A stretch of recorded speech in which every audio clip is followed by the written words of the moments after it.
तहे विसेधारणम् आर्यवच्छायाणं लोयम्येषौ साहुरं लोयम्येषौ साहुरं। बोलिए अहिंसा परमो धर्म की। देवादिदेव श्री महावीर भगवान की। आचार्य कुंद कुंद महाराज की। आचार्य गुरुदेव भगवान श्री विद्यासागर जी महाराज की।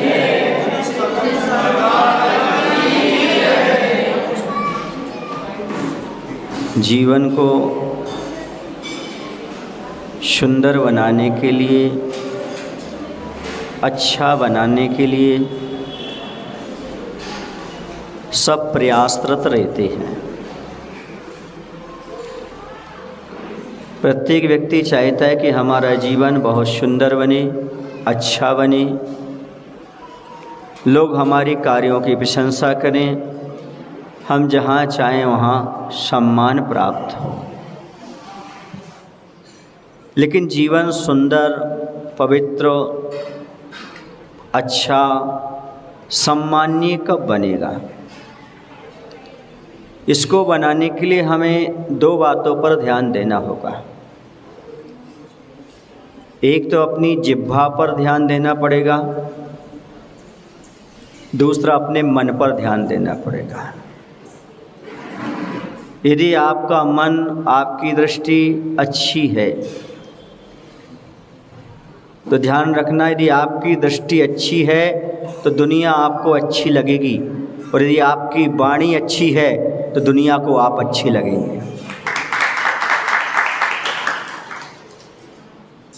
यदि आपका मन अच्छा है, दृष्टि अच्छी है, तो जहाँ आप दृष्टि डालेंगे दुनिया आपको अच्छी प्रतीत होने लगेगी। यदि आपकी वाणी अच्छी है तो दुनिया को आप अच्छे लगने लगेंगे। ना तो हमें दुनिया अच्छी लगती है, न दुनिया को हम अच्छी लगती है। इसमें कमी क्या है? सीधा का सीधा समीकरण है, ना तो हमारा मन अच्छा है और न हमारी वाणी अच्छी है। मन और वाणी पर यदि हमारा कंट्रोल हो तो दुनिया में हमारा कोई दुश्मन नहीं होगा। जो हितमित वाणी बोलता है हर कोई उसका मित्र बन जाता है, और जो कटु वाणी बोलता है हर कोई उसका दुश्मन बन जाता है। आज कोई भी कटु वाणी सुनना पसंद नहीं करता। पुत्र भी पिता की कटु वाणी सुनना पसंद नहीं करता। नौकर भी मालिक की कटु वाणी सुनना पसंद नहीं करता। जब आपको पता है कोई व्यक्ति इसको पसंद नहीं करता तो ऐसी चीज़ हम क्यों रखें? आपके यहाँ हर चीज़ का स्टैंडर्ड है। स्टैंडर्ड है कि नहीं है? खाने का, पीने का, उठने का, बैठने का, घर का, फर्नीचर का, बाथरूम तक का। गाड़ी भी आपकी टिप टॉप रहती है। मात्र आपका स्टैंडर्ड नहीं है तो वाणी का। हर चीज़ का आप स्टैंडर्ड दिखाना चाहते हैं, लेकिन वाणी वही घिसी पिटी। आप झोपड़ी में नहीं रहना चाहते, लेकिन वाणी झोपड़ी वालों जैसे बोलते हैं। रहना चाहते आलीशान मकान में, पर वचनों में बड़ी दरिद्रता है। करोड़ों की संपत्ति आप रखना चाहते हो, पर शब्द ऐसे हों जो करोड़ों के लिए काम में आ जाएं, करोड़ व्यक्ति आपके वचनों को पसंद करने लगें। ये सब चीज़ें इकट्ठा करना तो सरल है, लेकिन वाणी को सुव्यवस्थित बनाना बहुत कठिन होता है। स्वास्थ्य को ठीक रखना चाहते हो तो भोजन पर ध्यान दो, और व्यवहार को स्वस्थ रखना चाहते हो तो वचनों पर ध्यान दो। जितने आपके व्यवस्थित सात्विक भोजन होंगी उतना आपका स्वास्थ्य अच्छा होगा। जितने आपके व्यवस्थित सात्विक सभ्य वचन होंगे उतना आपका व्यवहार व्यवस्थित होगा। आपको ये देखना है, समझना है कि हमारा स्वास्थ्य बिगड़ता है तो खान पान से, हमारा व्यवहार बिगड़ता है तो बातचीत से, क्योंकि बिना बातचीत का आपका व्यवहार नहीं चलता। आप किसी से मिलेंगे तो आपको बातचीत तो करना ही पड़ेगी। साधु को समाज के बीच में रहना तो प्रवचन तो करना ही होंगे। आप दुकान पर बैठे हो तो आपको सामने वाले को टैकल तो करना पड़ेगा ना, इसके बिना काम नहीं चलता। हमारी वाणी को ये देखना है कि हमारी वाणी जो निकल रही है वह बीड़ा बन रही है कि बाण बन रही है। वाणी बीड़ा भी बनती है और बाण भी बनती है, और बीड़ा में और वाणी बाण में अंतर नहीं है। बाण बाण, तीर, वाण वाण, ज़्यादा नहीं है। यदि वाणी में उचित मात्रा आगे आ जाए और आकी मात्रा पीछे पहुंच जाए तो वाणी बीड़ा बन जाती है, और यदि उचित मात्रा बड़ी मात्रा निकल जाए तो क्या बन जाती है? बाण बन जाती है। मात्रा का ध्यान देखो आप, छोटी मात्रा बड़ी मात्रा, बाण वाणी बीड़ा। वैसे यदि हम मात्रा से अधिक बोल देते हैं वह बाण का काम कर जाता है, और उचित बोलते हैं तो बीड़ा का काम कर जाता है। बीड़ा किसको पसंद नहीं है? संगीत किसको पसंद नहीं है? सबको पसंद है।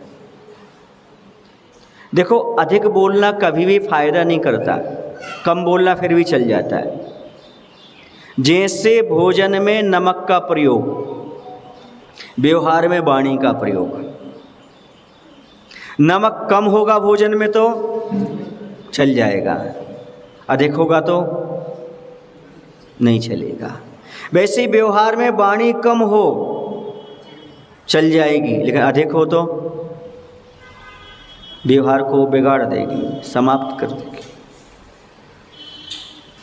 हमारे पास वाणी का संतुलन होना चाहिए। हमें क्या बोलना, कब बोलना, क्यों बोलना, कैसा बोलना, किस लिए बोलना।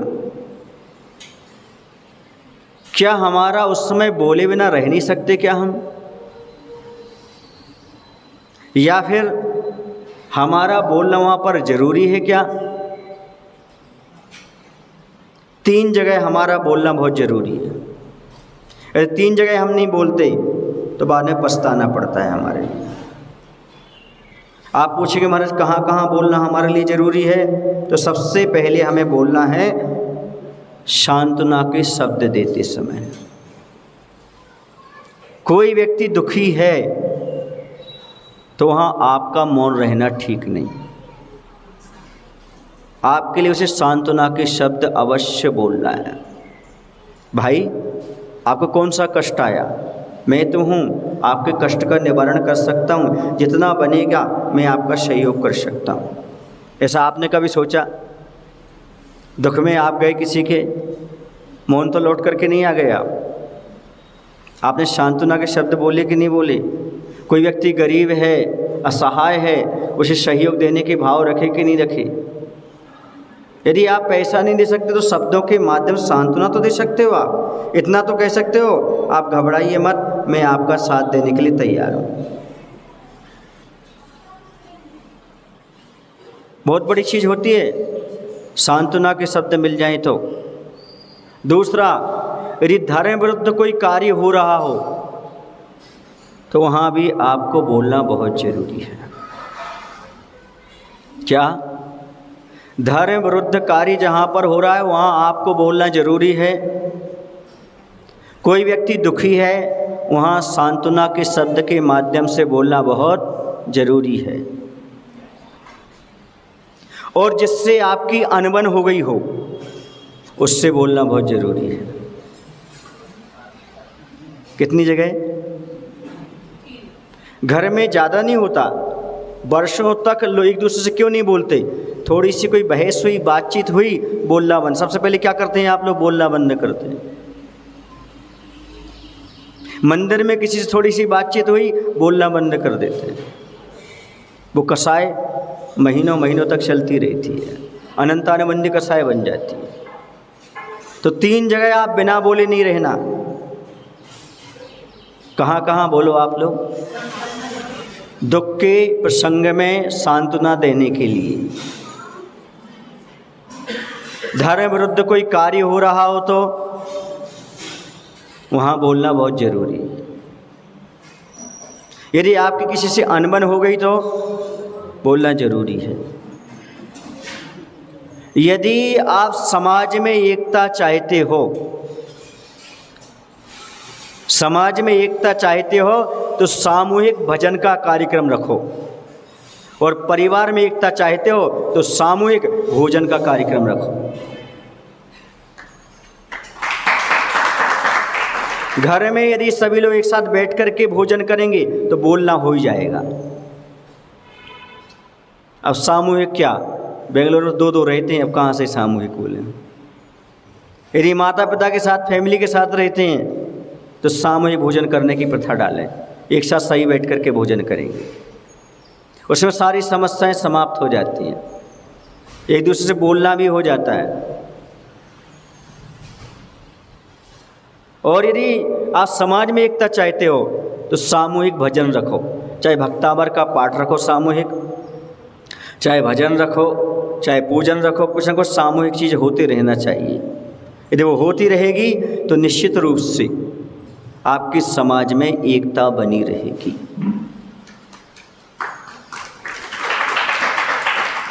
इसलिए आपके वचन तो हैं, पर एक साथ कब आप एक दूसरे को वचनों का आदान प्रदान करते हैं? क्योंकि कोई भी रिश्ता शुरू होता है तो बातों से रिश्ता होता है।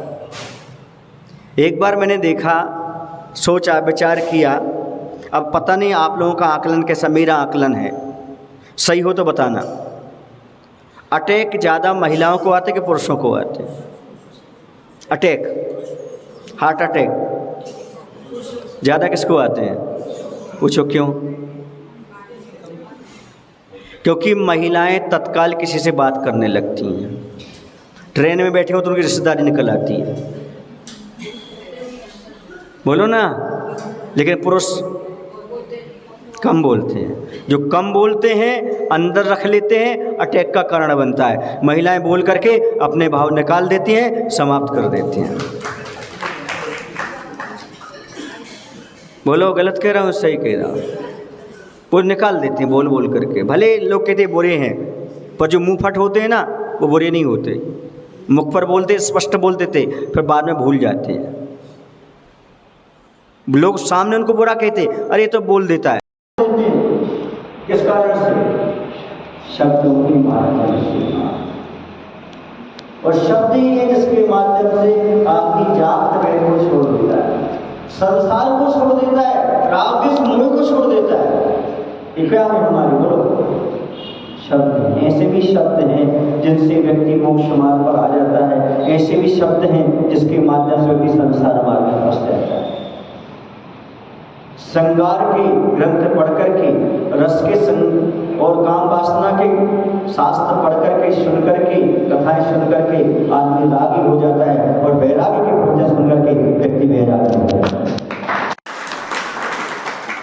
इस शब्दों का कमाल है, शब्दों के माध्यम से ऐसा होता है। तुम्हारी पहचान यदि किसी से होगी तो शब्दों से होगी। आपको कोई जानेगा तो शब्दों से जानेगा। मान लो एक दुकान है, दुकान पर शटर लगी हुई है। अब वो कोयले की है कि सोने की है, ये कब मालूम पड़ेगा? जब शटर खुलेगी तो मालूम पड़ जाएगा इसमें लोहा बिकता कि सोना बिकता। ऐसे आपकी जब शटर खुलेगी, शटर समझते हैं, तब मालूम पड़ेगा आपका जीवन में क्या है। बोलने से आदमी का व्यक्तित्व मालूम पड़ता है। वाणी व्यक्तित्व का आईना है। जो जितना उत्कृष्ट सभ्य गंभीर होगा, उसके शब्द उतने नपे तुले होंगे, उतने सुंदर होंगे।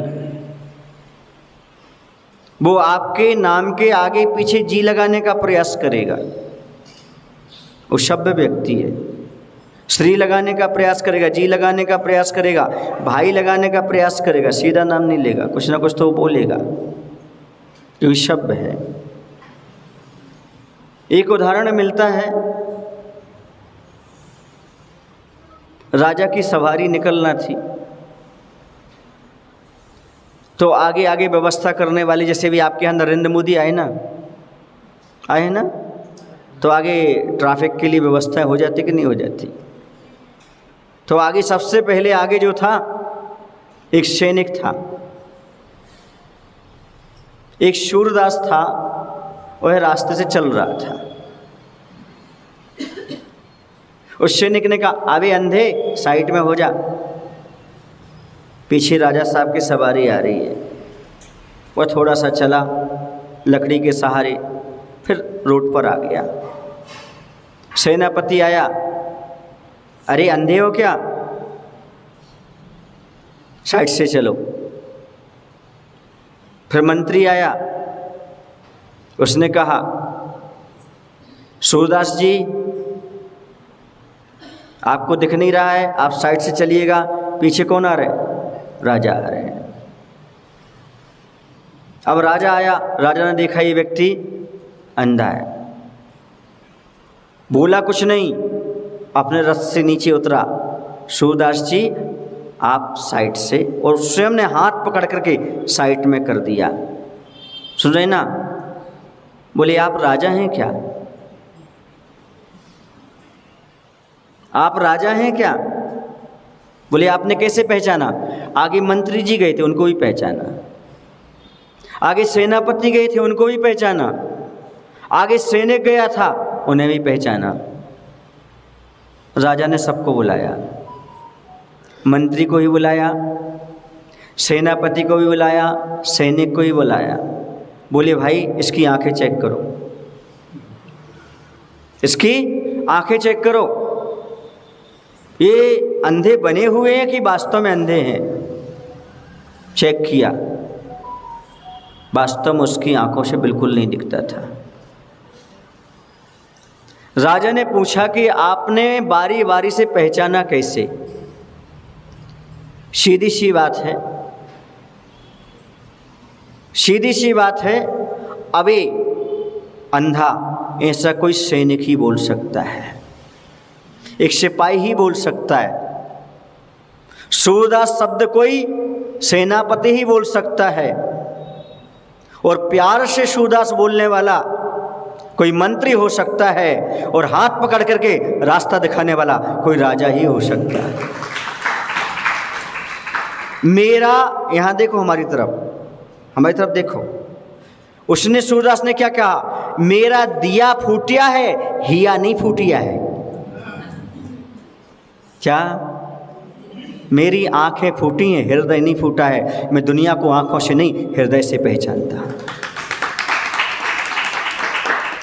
आपके शब्द हृदय तक पहुंचते हैं, आपकी पहचान बना देते हैं। अंधा भी आपको पहचान सकता है, क्यों, क्योंकि आपके शब्द उसके कान तक पहुंच रहे हैं। वो पहुंच गया, आपका लेवल कितना हो सकता है। आपके बोलने का लहजा आपकी पहचान है, सामने वाले से किया गया व्यवहार आपकी पहचान है। आप सामने वाले से कैसा व्यवहार करते हैं, नौकर से आप क्या बोलते हैं। आपके घर में कोई अच्छी सामग्री बनती है, पहले परिवार के लोग खाते हैं कि नौकर को खिलाते हैं। जो आप खाते हैं उसमें थोड़ा बहुत नौकर को देते हैं कि नहीं देते हैं। आपकी पहचान है, आप कैसा बोल रहे हैं, क्या खिला रहे हैं, क्या खा रहे हैं, ये आपकी पहचान बनती है। आप समझते हो तो नौकर है, बोल दो, तो उसके पास क्या हिया नहीं है क्या उसके पास, और सोचता नहीं होगा मालिक कैसे शब्द बोलते हैं। मजबूरी है कि वो आपके यहाँ नौकरी कर रहा है, लेकिन आपके शब्दों से आपकी पहचान है।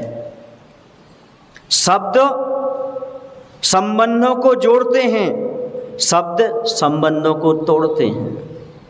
उनके संबंध बहुत अच्छे रहते हैं जो व्यक्ति शब्द अच्छे बोलते हैं। याद रखना, जीवन में वो सुखी नहीं होते जिसके जीवन साथी अच्छे होते हैं। जीवन में वो सुखी नहीं होते जिनके जीवन साथी अच्छे होते हैं। जीवन में वो सुखी होते हैं जिनके जीवन साथी के साथ अच्छे शब्द बोल करके रहते हैं।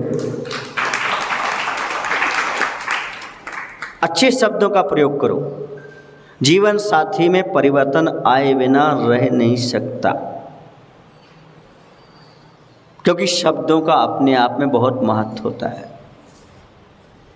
एक सज्जन बोले शब्द तो पौद्गलिक हैं, उससे क्या होता है? महाराज जी, जो आप प्रार्थना करते हो, बोलते हो, हे भगवान मुझे सद्बुद्धि दो, सद्बुद्धि मिल जाएगी क्या? प्रार्थना करने से क्या हो जाएगा? क्या रोग शोक दूर हो जाएंगे? हमने कहा अच्छा, आपको कोई गाली दे आपको क्या होगा? शब्दों से कुछ नहीं होता ना, गाली के शब्द भी शब्द है ना। गाली दोगे तो क्या होगा? आग बबूला हो जाऊंगा, आग लग जाएगी, खून खोल जाएगा, अनाप शनाप शब्द निकलने लगेंगे। शब्दों का प्रभाव है कि नहीं है? जैसे गलत शब्दों से तुम खोल जाते हो, वैसे ही अच्छे शब्दों से आदमी शांति का अनुभव करने लगता है। शांति धारा सुनने क्यों आते हैं आप? जब शांति धारा सुनते हैं आपके परिणाम कैसे रहते हैं? शब्द ही तो है ही ना, आवा सादा ई ऊ, यही तो है, और क्या है? भजन क्यों अच्छे लगते हैं आप? शब्द ही ना। गाली भी शब्द से बनती है और गीत भी शब्द से बनता है। गीत अच्छे लगते हैं, गाली अच्छी लगती? शब्द तो हैं, पुद्गल तो हैं, होते हुए भी उनका बहुत महत्व होता है। आपने किस समय कौन सा शब्द बोला, उस शब्द का अपने आप में बहुत महत्व है। शब्द संपत्ति है, शब्द शक्ति है।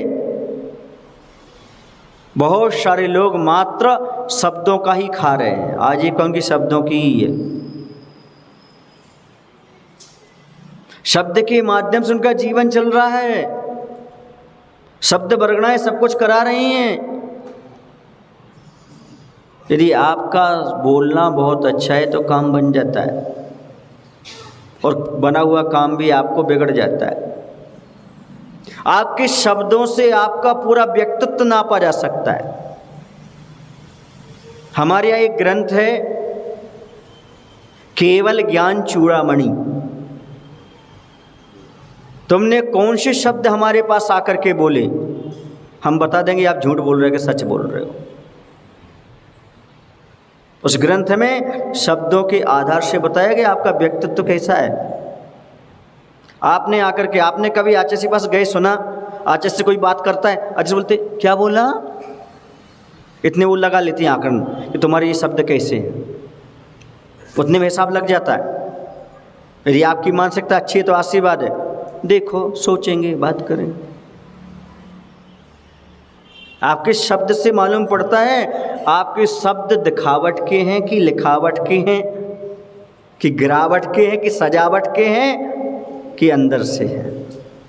ये सारी चीज़ें जानने वाले के पास क्षमता होती है, वो जान लेता है।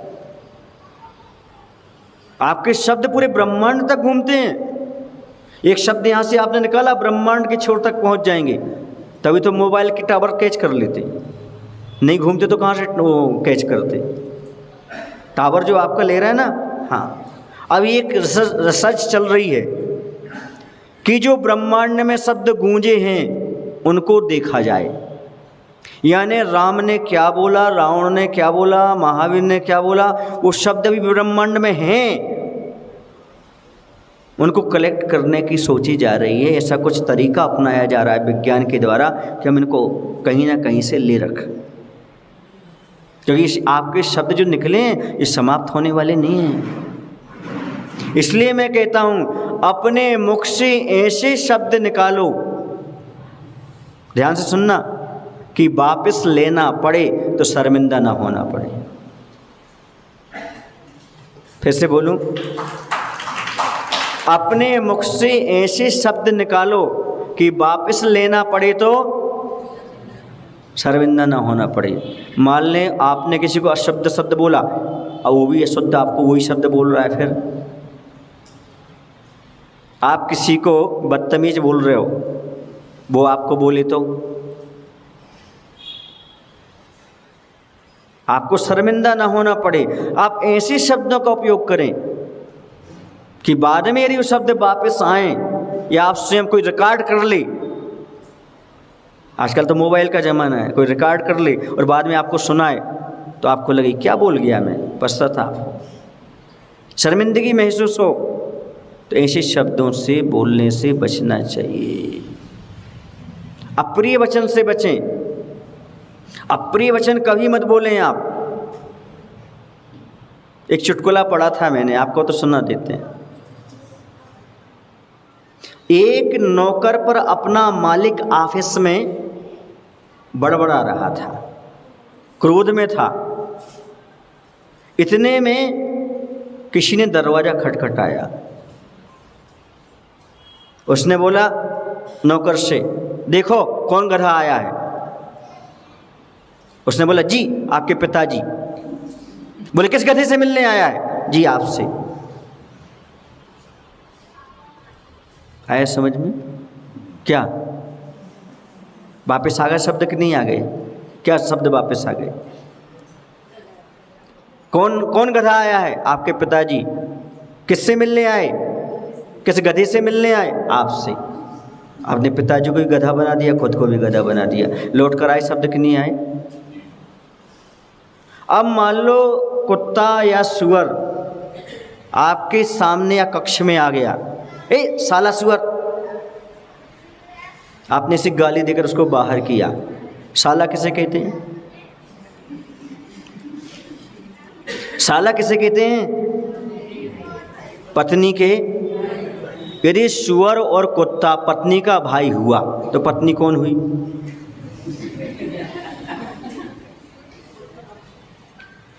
और फिर आप कौन हुए?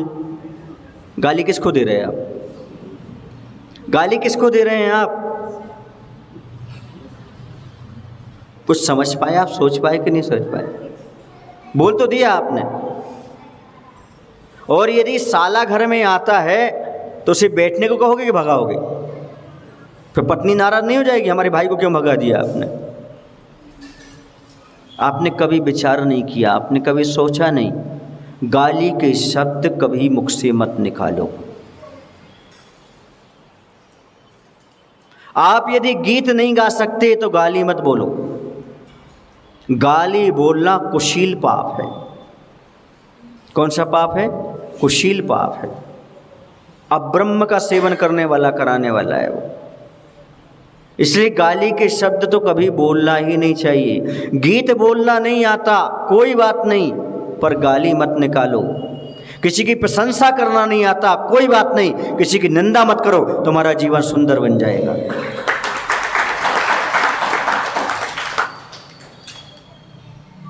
अच्छा ये बताओ, गाली देने से क्या मिलता है?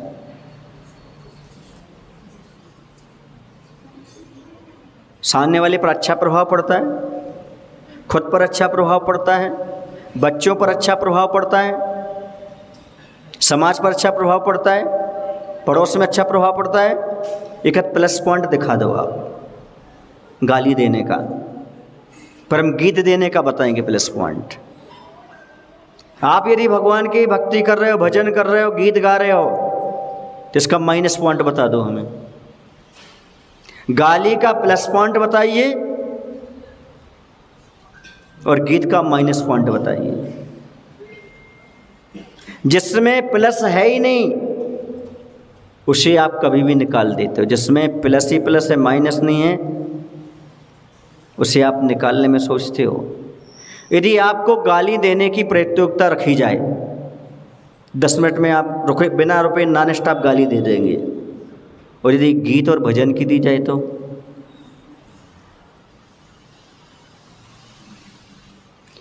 अच्छा, तो गाली कहीं सिखाई गई है आपको? पाठशाला लगती है आपके यहाँ? गाली सिखाने की? भजन की तो होगी ना, गीत की तो होगी ना। है। आचार्य कहते हैं जैसे सभ्य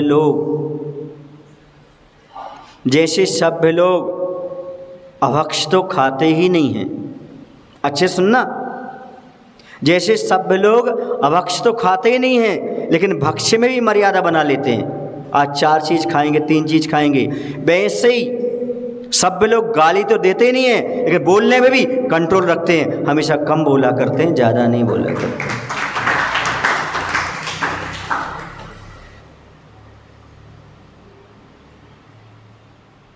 बुरा ना लगे तो एक बात बोलना चाहूँगा, नारी को कोयल जैसे होना चाहिए। कोयल। कुछ महिलाओं को ऐसा लगता है हमें अपने ससुराल में कष्ट मिल रहे हैं, उनकी वाणी कटु हो जाती है। कहीं सब अनुकूल हो जाते हैं, वाणी मधुर हो जाती है। पर याद रखो, कोयल चाहे कटीली झाड़ी पर हो या आम की मंजरी पर बैठी हो, जब बोलेगी तब मीठा बोलेगी। वैसे ही नारी को चाहे ताने वाने मिले, चाहे सम्मान मिले, फिर भी मधुर वाणी ही बोलना चाहिए, मीठी वाणी ही बोलना चाहिए। कोकिला कंठ। कौन सा कंठ? कोकिला कंठ। नारी असभ्य वचन बोलते हुए कभी भी सम्मान नहीं पाती, किसी की प्रिय नहीं होती। इसलिए पापा से ज़्यादा मम्मी प्रिय होती है। क्यों? क्योंकि पापा तो कठोर शब्द बोल देते, लेकिन मम्मी कठोर शब्द नहीं बोलती। चाहे मम्मी पीटे चाहे पापा पीटे, बेटा किसकी गोद में जाता है? किसकी गोद में जाता है? क्यों? क्योंकि मम्मी मीठा बोलती है। जो मीठा बोलते हैं वो मार भी दें, पीट भी दें, तो भी उन्हें लगता है ये तो हमारे भले के लिए बोल रहे हैं। लेकिन कितना भी भला बोला जाए, लेकिन कटु शब्दों में बोला जाए आदमी को, ठीक है उनने अच्छा बोला, पर ऐसा क्यों बोला उन्होंने? भले हमारे भले, ऐसे शब्द नहीं बोलना थे उनको। क्योंकि कटु कोई भी पसंद नहीं करता, चाहे वो महाराज भी क्यों ना बोले। यदि हम अच्छा बोलते हैं, सुनना अच्छी तरह से, तो आप ताली बजाते हैं, और थोड़ा सा कड़वा बोलते हैं, अच्छी बात आदमी याद 2-4 दिन रखता है, बुरी बात आदमी, बोलो ना, जिंदगी भर याद रखता है। आप रोज उससे प्रेम से बोलते रहना, वो आपकी प्रशंसा नहीं करेगा। एक आध महीने में 1-8 बार गलत बोल देना, 2-3 महीने तक वही चर्चा चलती रहेगी। गलत कह रहा हूँ कि सही कह रहा हूँ? बोलो ना आप। नौकरी जानते हो ना? 9 दिन अच्छा किया, 1 दिन बिगड़ गया, नौकरी पड़ी रही, धरी रही, नौकरी कहलाएगी। हम कितना भी अच्छा बोलते जाएं, लेकिन एक दिन यदि चूक गए तो व्यक्ति उसी को याद रखेगा, अच्छे को नहीं रखेगा, याद रखेगा। कभी कौवे से पूछा जाए बताओ बगीचे में क्या है, वो कहेगा वहाँ तो पेड़ पौधे सड़ रहे हैं, कोसेगा। और कोयल से पूछा जाए बगीचे में क्या है, अरे सुगंधित फूल हैं, फल हैं, आम के गुच्छे लगे हुए हैं। इसलिए जो अच्छा बोलता है, कोयल को सब पसंद करते कि नहीं करते? कौवे कौन पसंद करता है? एक दिन मुझे कोयल मिल गई। मैंने पूछा, कोयल तुम अपना रंग परिवर्तित कर ले, लोग तुझे कौवा समझ करके पत्थर मारेंगे। क्या कहा मैंने? जो आज की जनरेशन में चल रहा है, बिल्कुल कुछ भी लगाओ, गोरे होना चाहिए, टिप टॉप दिखना चाहिए, सुंदर शरीर दिखना चाहिए, हमारी पहचान मेरे शरीर से है। ये सब देख करके मैंने कोयल से कहा, देखो जो अपने आप को शरीर को सुंदर बना रहे ना, उनके लिए एग्जाम्पल बहुत अच्छा है, कविता बहुत अच्छी है। मैंने एक दिन कोयल से पूछा, कोयल तू अपना रंग परिवर्तन कर ले, लोग तुझे कौआ समझ करके पत्थर मारेंगे। उसने कहा, हे कुंतु सागर जी, मुझे रंग परिवर्तन की आवश्यकता नहीं है, मुझे बोलना ही है, लोग मुझे पहचान जाएंगे। क्या कहा? आदमी की पहचान शरीर की सुंदरता से नहीं, बल्कि वचनों की सुंदरता से होती है। आपके वचन यदि सुंदर हैं, सब काम बन जाएगा। आपने सुकरात का नाम सुना? सुकरात का दार्शनिक हुआ है, पाश्चात्य दार्शनिक। बताते उसका शरीर बिल्कुल सुंदर नहीं था, लेकिन रोज आईना देखता था, रोज आईना देखता था। वो बताते सुंदर नहीं था। किसी ने पूछा, तुम आईना रोज क्यों देखते हो? बोले, जीवन को सुंदर बनाने के लिए। बोले क्यों? बोले, मेरा पहले जीवन सुंदर नहीं था, सो मेरा शरीर कुरूप रहा। अब मेरा शरीर कुरूप है, पर मैंने सोच लिया अब मैं अपना व्यवहार सुंदर बनाऊंगा, वाणी सुंदर बनाऊंगा। शरीर सुंदर नहीं, कोई बात नहीं। आपने रविंद्र जैन का नाम सुना? उन्हें दिखाई नहीं देता था, लेकिन किससे पहचाना गया वो? बोलो ना भाई, वाणी से पहचाना गया। उसने अपनी पहचान बना ली, बोल करके अपनी पहचान बना ली। जैन अजैन सब जानते उसको, बोलने में उसने जादू कर दिया। आपकी वाणी में जादू भी है, अमृत भी है, जहर भी है। आपकी वाणी से आग भी लग सकती है और आपकी वाणी से बाघ भी लग सकते हैं, और लोग बाघ भी हो सकते हैं। आपकी वाणी सुनकर के वाह वाह कर सकते हैं और आपकी वाणी सुनकर के तबाह भी कर सकते हैं। सुन रहे हैं आप लोग? आपके यहाँ कोई मेहमान आता है तो आपकी भोजन की तारीफ करे या ना करे, भोजन की निंदा करे या ना करे, लेकिन आपने उससे जो बात कही है वो 4 लोगों को अवश्य कहेगा। वो जो आपने शब्द शेयर किए हैं, उस शब्दों को शेयर जरूर करेगा। वो उनके यहाँ गए थे, वो ऐसा बोल रहे थे, उनके यहाँ गए थे, उन्होंने इतना अच्छा बोला, उन्हें ऐसे शब्दों से बातचीत की। क्यों? क्योंकि भोजन कराया तो आदमी भूल गया, भेंट में गुलदस्ता दिया तो भूल गया, लेकिन जो आपने शब्द दिए हैं वो बहुत महत्वपूर्ण है। एक छोटी सी बच्ची थी, बहुत अच्छा बोलती थी, आप, जी, इतने अच्छे शब्द लगा करके बोलती थी वो। मैंने उससे पूछा, बेटा तुम पाठशाला जाती हो? बोले नहीं। मैंने कहा, तुम इतने अच्छे शब्द कैसे बोलते हो, जी, आप और हाथ जोड़ करके? बोले, मैंने ये सब। मैंने कहा, कहाँ से सीखा तुमने? बोले, मैंने अपने परिवार से सीखा है, अपने घर से सीखा है। एक बात हमेशा याद रखना, बच्चे वो नहीं सीखते जो तुम सिखाते हो। बच्चे वो नहीं सीखते जो तुम सिखाते हो, बच्चे वो सीखते हैं जो तुम करते हो। जैसा तुम करोगे, जैसा तुम बोलोगे, वैसे बच्चे भी बोलते जाएंगे, कहते जाएंगे, कहते जाएंगे। बच्चे तो कार्बन काफ़ी हैं, ऊपर जो लिखा जाएगा वही नीचे के पेज पर आएगा। आपके परिवार का जो आचार है वो वहाँ पर आएगा। वाणी देश दिखाओती, कुल कहता आचार, व्यंजन तन दर्शाओ था, हर्ष दिखावत प्यार। इस दोहे में 4 बातें कही गई। पहली बात ये कही गई, व्यंजन तन दर्शाओता, नहीं वाणी देश दिखाओती, ये मुख्य है।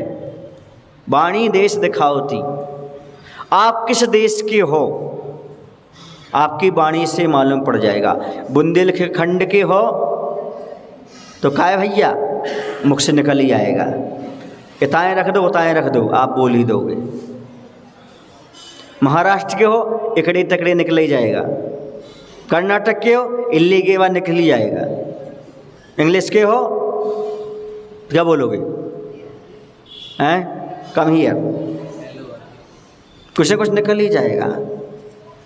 आपकी वाणी से देश का मालूम पड़ जाता है, भेष का मालूम पड़ जाता है, आपकी जीवन शैली का ज्ञान हो जाता है। ये वाणी में इतना सब कुछ है, देश तक बता रही हो, तुम कौन से देश के हो भैया। फिर भी आपको उस पर यकीन नहीं है, विश्वास नहीं है, उसे सुंदर बनाने का प्रयास नहीं कर रहे। तो वाणी देश दिखाओती, सुने ना कुल कहता आचार, आपके आचरण से मालूम पड़ता है आप किस कुल के हो। छान कर पानी पी रहे क्या, आते भोजन का त्याग है क्या, रोज देव दर्शन कर रहे क्या, बताने की जरूरत नहीं पड़ेगी आप जैनी हो। आप कहाँ होटल पे खाने जा रहे, कहाँ घूम रहे, क्या कर रहे, मालूम पड़ जाएगा आपका कुल कैसा है। आपके आचरण से मालूम पड़ जाएगा। आप बिना नहाए खा रहे हो, बिना नहाए घूम रहे हो, क्या कर रहे हो, आपके कुल का मालूम पड़ जाएगा आपके आचरण से, आप किस कुल की हो। व्यंजन तन दर्शाओता, आपका शरीर बता रहा आप खाते पीते घर के हो कि ऐसे हो। व्यंजन माने भोजन, भोजन पानी से मालूम पड़ता आपके शरीर कैसे है, आपके शरीर। और हर्ष दिखावत प्यार, हर्ष प्यार को बताता है। यदि आप किसी की मुस्कान के साथ स्वागत करते हो तो मालूम पड़ता है ये व्यक्ति हमें लाइक करता है। और ऐसा कर लो तो विमलनाथ याद आ जाएं। विमलनाथ याद क्यों आते हैं, विमलनाथ का चिन्ह क्या है, बोलो ना। तो हर्ष दिखावत प्यार, आपको कितनी खुशी हो रही इससे मालूम पड़ता है कि सामने वाले के लिए आपके हृदय में कितनी जगह है। आपका प्यार बता रहा है। आप उसका स्वागत हंसकर करते कि नहीं। हर आदमी चाहता है कि सामने वाला हमें देख के मुस्कुराए, लेकिन स्वयं कैसे जाते हैं, मुंह लटका करके जाते हैं। प्यारे दुनिया में इतना ही कर जाइए, औरों से मुस्कुराहट पाने से पहले खुद मुस्कुराइए।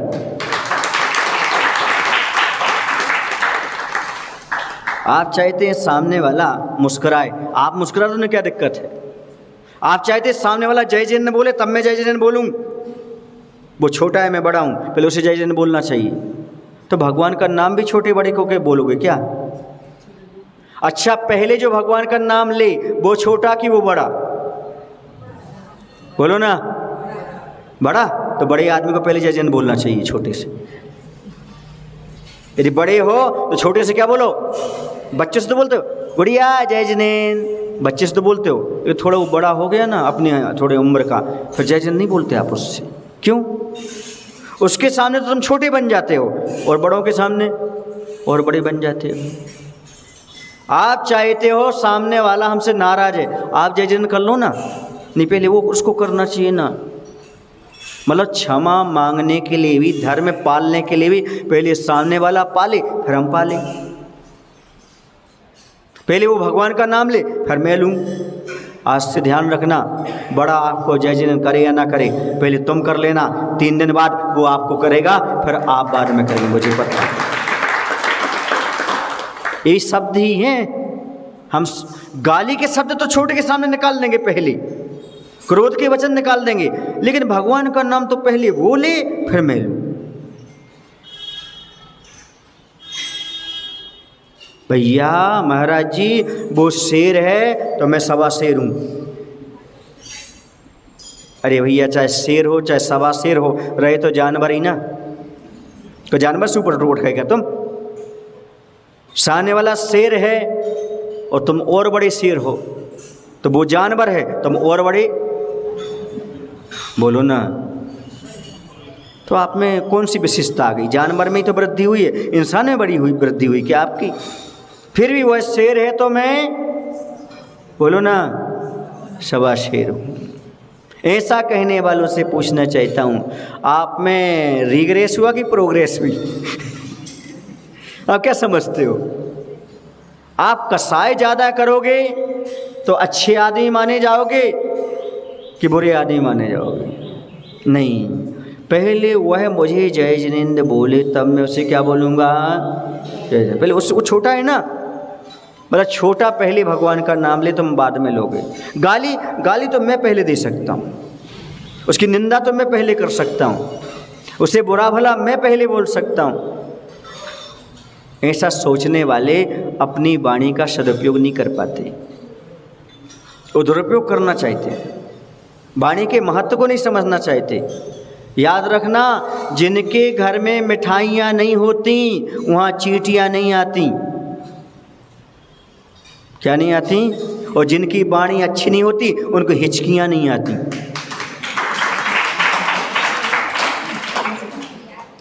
आगे समझ में?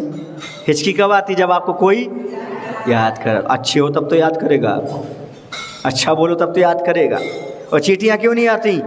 मीठा नहीं तो काय को आएगी। सुन रहे हैं? आपके घर में चींटियाँ हैं मतलब आपके घर में क्या है? मीठा है। और आपको हिचकियाँ आ रही मतलब आपकी वाणी अच्छी है, तभी तो लोग आपको याद कर रहे होते हैं, याद करते हैं, वरना कोई याद नहीं करता, कोई पसंद नहीं करता। आपकी वाणी ऐसी हो जैसे कि वास्तव में आप बोल नहीं रहे हो, बल्कि सामने वाले के हृदय में प्रवेश कर रहे हो। कहते हैं दुनिया में दो प्रकार के लोग होते हैं, एक जो हृदय में उतर जाते हैं, एक हृदय से उतर जाते हैं। जानते हैं ना भैया, इनके तो हमारे दिल से उतर गए, ये तो हमारे दिल में उतर गए। जो कटु बोलते हैं वो दिल से उतर जाते हैं, जो मीठा बोलते हैं वो हमारे दिल में उतर जाते हैं। ताली क्यों बजाई आपने? दिल से उतरने वाली कि दिल में उतरने वाली? तो महाराज की वाणी कैसी लग रही है आपको? आपकी वाणी लोगों को कैसी लगती है? सोचना है, आकलन करना है, विचार करना है। हर चीज का एक समय होता है, कई वक्त मिलेगा आपको बताएंगे। अभी तो हमने बोला अप्रिय शब्दों से बोले, अधिक ना बोलें। अब समय पर बोलना चाहिए, बिना समय के नहीं बोलना चाहिए, वक्त आने पर। और आपको पता है वक्त आने पर हमें नहीं बोलना पड़ता, वक्त ही बोलने लगता है, वक्त ही बोलने लगता है। ये नियत है, ये प्रकृति की नियत ही है कि आप मौन रहो, मौन रहो, मौन रहो, एक दिन वक्त बोलेगा। जितने भी बड़े बड़े आपत्तिग्रस्त जीव आए हैं उन सब ने कुछ नहीं बोला, समय ने ही बोला है। यमपाल चांडाल कह रहा है भैया मेरा व्रत है, मेरा व्रत है, मैं चतुर्दशी को जीव हिंसा, कोई नहीं मानने वाला, कोई सुनने वाला नहीं। क्या चांडाल का ही व्रत होता है? राजा ने भी नहीं सुना, उसे फेंक दिया तालाब में मगरमच्छों के बीच में। समय आया, देवताओं ने आसन पर खड़ा कर दिया, इस समय ने बोल दिया ये निर्दोष है, समय ने बोल दिया ये निर्दोष, समय बोलता है। जो अपवाद लगने पर, अपमान होने पर नहीं बोलता, मौन रहता है। क्या सफाई देना? सफाई वो देता है जिसके यहाँ कचरा होता है, हम सफाई क्यों दो, हमारे पास कचरा नहीं है। समय बोलेगा, समय बोलेगा, मैं नहीं बोलूँगा। कौन बोलेगा? समय बोलेगा। समय माने आत्मा, समय माने शास्त्र बोलेगा। समय आएगा, वो बोलेगा। हमारी चुप्पी समय का इंतजार करेगी और बोलता है। फिर वो नहीं बोलता, फिर दुनिया बोलती है। अब ये कह रहा था मैं, मेरा व्रत है, मैं निर्दोष हूँ, मैं आज हिंसा नहीं करूँगा, कोई नहीं सुन रहा था। अब देवता बोल रहे हैं, दुनिया मान रही है, हाँ ये निर्दोष है, इसे सिंहासन मिल गया है, इसने पाप नहीं किया, नहीं किया, नहीं किया, नहीं किया। आया आपको समझ में कुछ? बोलो ना भाई। हर सच्चाई के रास्ते पर चलने वाले व्यक्ति के लिए दुनिया बुरा भला कहती है, लेकिन बाद में वही दुनिया सबसे अच्छा उसी को मानती है। जब मैं दोस्तों के बीच में रहता था, मैंने ब्रह्मचर्य व्रत लिया था, सब कहते थे, चढ़ाते थे। हमारी भाभी स्वयं पीछे से धोती खोल देती थी। हम छोटे थे, 16 पहन करके जाने लगते थे हम मंदिर, तो पीछे से धोती खोल देती, बड़े ब्रह्मचारी बने हो। लेकिन जब महाराज बन गए तो नमोस्तु महाराज जी, नमोस्तु महाराज जी। हम उनसे पूछ रहे, रात्रि भोजन ते आ गए क्या आपका? नहीं तो बाहर हो जा चौके से। समय बोलता है। क्या बोलता है? शुरुआत में लगता है अरे ये महाराज बनेंगे, अरे इतनी सी उम्र है, ऐसा करेंगे, ऐसा करेंगे, वैसा करेंगे। मौन रहो, अभी तुम्हारे बोलने का समय नहीं है। जब मेंढक टर्राने लगे तब कोयल मौन हो जाती है। जब तक बोलती है कोयल, जब तक कौन ना टर्राए। अब मेंढक का समय आएगा, कोयल नहीं बोलेगी। अब बरसात में, अभी तो बोलेगी, जब बरसात लग जाए मेंढक टर्र टर्र टर्र करने लगेंगे। यानी मूर्खों की सभा में विद्वान मौन रहता है, वह समझता है यहाँ हमारी कोई कीमत होने वाली नहीं। समय पर साफ बोला करते आता है। तो मेरे कहने का तात्पर्य है, आपके पास वचन शक्ति मिली है, वचन की अभिव्यक्ति की कला आपके पास आना चाहिए। आप जब भी किसी से बोलें, धीमे स्वर में बोलें, प्रेम से बोलें, थोड़ा सोच समझ करके बोलें, तत्काल किसी पर आक्षेप ना करें, उसकी पूरी जानकारी ले लें, फिर आप उस पर आक्षेप ठोकें तो अच्छा हो। क्योंकि भैया ये ज़माना है, इस ज़माने में आज व्यक्ति धर्म से बहुत कम जुड़ता है। मैं बहुत सोच समझ करके बोलता हूँ, क्योंकि मुझे पता है आज आदमी की आस्था बिल्कुल ऐसी है, एक ठोकर में टूट जाती है। क्या? इसलिए पंचम काल में बहुत सोच समझ कर किसी को बोलता हूँ, क्योंकि मुझे पता है पंचम काल के साधकों की श्रद्धा बहुत कमज़ोर होती है। पता नहीं कौन से शब्द से श्रद्धा टूट जाए, अंदर मंदिर आना बंद कर दे, पूजा छोड़ दे, सब छोड़ दे, कोई भरोसा नहीं। इसलिए किसी को टोका टाकी तो मैं करना पसंद नहीं करता। थोड़ा बहुत समझा दे, समझ गया तो ठीक है। आपने देखा हो इतने दिन हो गए, हमने ज़्यादा टोका टाकी तो नहीं की ना आपसे? बोलो क्यों नहीं की? पूछो ना। पहले मुझे पहचान तो लो, फिर ठगूंगा। अभी ऐसे ठगने लगो तो गड़बड़ हो जाएगा ना। पहले दुकानदार की माल तो देख लो, ग्राहक की देख लो, उसके बाद फिर मालूम पड़ेगा कैसा है, क्या है। सीधा का सीधा नहीं। सुन रहे आप लोग कि नहीं? हाँ, पहले आप देख लो, परख लो, जान लो कैसा है, फिर आपको एक एक चीज़ बताऊंगा कैसा है, आप क्या गलती कर रहे हैं। महाराज जी तो बहुत सीधे हैं। भैया इतने सीधे नहीं हैं हम, और इतने तेज भी नहीं है। ऐसा नहीं समझना कि तेज हूँ।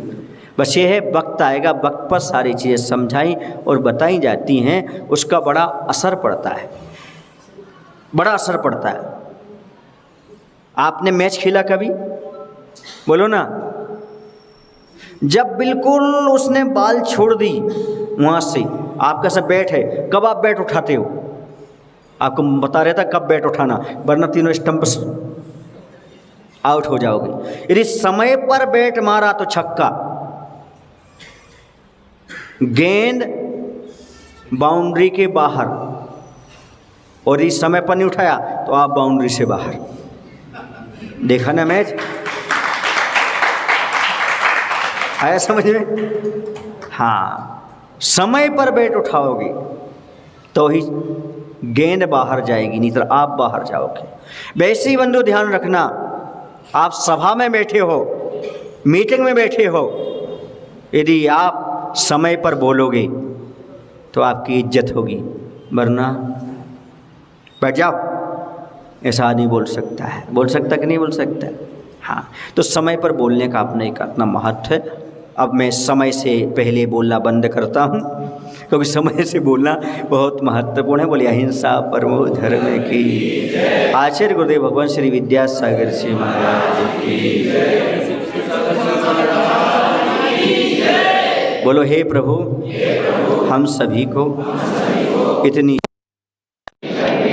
बुद्धि देने की कृपा करो, ताकि हम सभी लोग अप्रिय वचनों से बचें, अधिक बोलने से बचें, ताकि हमारी पहचान हमारी वाणी बन सके। नमो श्री भगवान। आज दोपहर में भी आना है क्या? आज रविवार है ना? 3 से 4। 3 से 4, ठीक है, देख लेना। यदि जिन लोगों को अच्छा लगा वो आएंगे, जिनको नहीं लगेगा वो नहीं आएंगे, ठीक है।